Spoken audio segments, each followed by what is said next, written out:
j'étais jeune. Voilà. On portait ça comme ça. Et je m'appelle Daniel Robuffet. Je suis né le 12 juin 1925 à Étampes. Et j'ai maintenant 99 ans.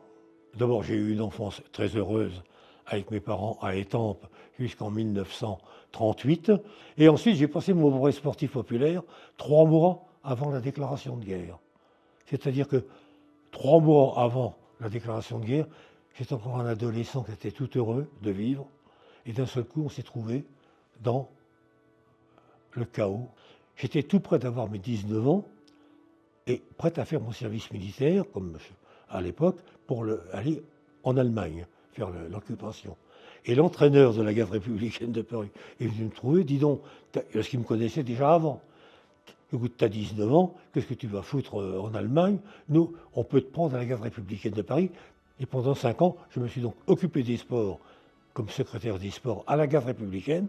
J'ai fait partie de l'équipe de cross-country de la garde républicaine. Nous avons obtenu énormément de titres et de bonnes places.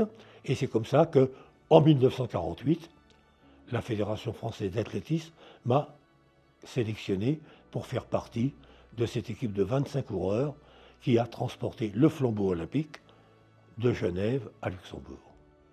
Il faut se rappeler que 3 mois avant que la flamme n'arrive, on parte de Grèce et arrive en Suisse, 3 mois avant, on ne savait pas. Ça a été organisé au dernier moment. 3 mois avant, on ne savait pas par où la flamme olympique allait passer. Et nous-mêmes avons été prévenus. Moi, j'ai été prévenu 6 semaines avant. Si vous voulez, on m'a dit, voilà, on va peut-être vous trouver des équipements, mais apportez le vôtre parce qu'on ne sait jamais si on ne peut pas vous... Et nous avons couru avec nos chaussures personnelles. Ils n'étaient pas capables financièrement, et surtout pour les trouver, de trouver des chaussures de sport. Il n'y avait rien. On est donc parti de Paris, donc on a couché à Lonsonnier. Le lendemain, pour à minuit et demi, à Saint-Julien-en-Genevois, à la frontière, prendre le relais des Suisses. Alors là, ça a été un moment émotionnel absolument extraordinaire. La Suisse. Pendant 5 ans, quand on parlait du mot Suisse, c'était se faire tirer dessus par les Allemands. Et d'un seul coup, librement, on pouvait traverser la frontière et prendre ce flambeau des Suisses. Un des 2 quarts était en avant, on était dans 2 quarts différents. Un premier quart était déjà parti pour préparer les relais. Jour et nuit, nous avons couru sans arrêt à travers la montagne et à travers les routes nationales. Et alors, il y a eu un moment très émouvant. Notre quart était en attente que le flambeau arrive. On était sur un promontoire et dans le fond, en bas, dans la vallée, on voyait une petite flamme qui vacillait, c'était le flambeau. On a quand même fait chacun à peu près 30 ou 40 km. Pendant 2-3 km en soulevant ce petit engin qui a plus de 2,5 kg à bout de bras, parce que, en plus de ça, la flamme, si on l'avait mis trop près de nous, on se faisait brûler les moustaches.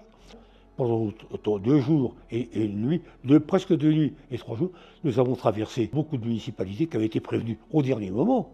Mais le contexte n'était pas le même. Là, les gens étaient heureux de retrouver la liberté. Ça montait, ça descendait. Hein. Donc, le parcours pour aller de Genève à Luxembourg, dans l'est de la France, c'est pas particulièrement plat. Hein. 3 semaines pour préparer un parcours de 500 km. Pour retenir les chambres d'hôtel, tout. Parce que le premier soir, on a couché à l'hôtel. Bon, ça a été, je vous dis, une épopée. On peut trinquer. Voilà. Au sport français.